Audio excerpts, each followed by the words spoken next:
le berger et le roi. Degré partage notre vie, et de son patrimoine non chassé la raison. Je ne vois point de cœur qui ne leur sacrifie.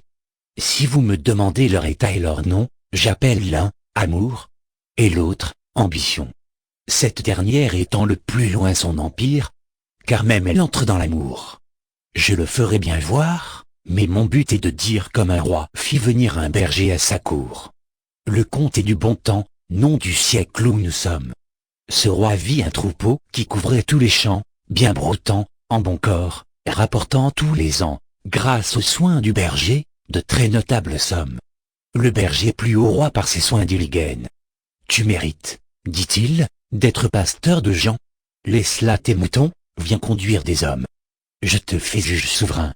Voilà notre berger la balance à la main. Quoiqu'il n'eût guère vu d'autres gens qu'un ermite, son troupeau, ses matins, le loup, et puis c'est tout, il avait du bon sens. Le reste vient ensuite. » Bref, il en vint fort bien au baout. L'ermite son voisin accourut pour lui dire, « Veillez-je, et n'est-ce point un songe que je vois?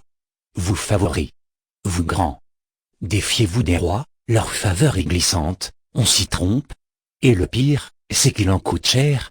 De pareilles erreurs ne produisent jamais que d'illustres malheurs. Vous ne connaissez pas l'attrait qui vous engage.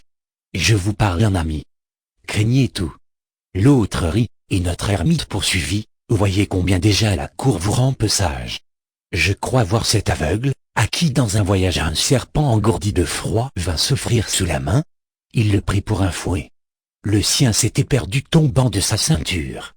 Il rendait grâce au ciel de l'heureuse aventure, quand un passant cria, « Que tenez-vous? Ô Dieu! Jetez cet animal traître et pernicieux, ce serpent. C'est un fouet. C'est un serpent, vous dis-je, à me tant tourmenter, quel intérêt m'oblige?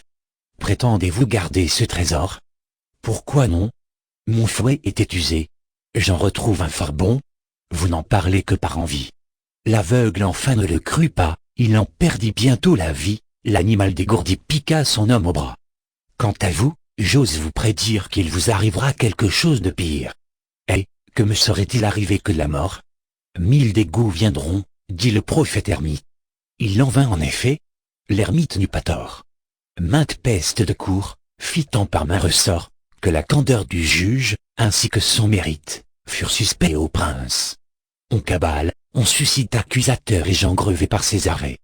De nos biens, dirent-ils, il s'est fait un palais. Le prince voulut voir ses richesses immenses, il ne trouva partout que médiocrité, louange du désert et de la pauvreté. C'étaient là ses magnificences.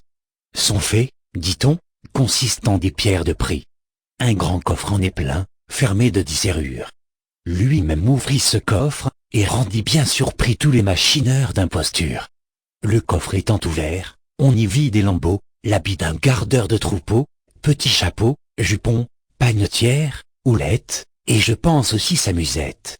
Doux trésor, se dit-il, cher gage qui jamais n'attirâtes sur vous l'envie et le mensonge, je vous reprends, sortons de ces riches palais comme l'on sortirait d'un songe.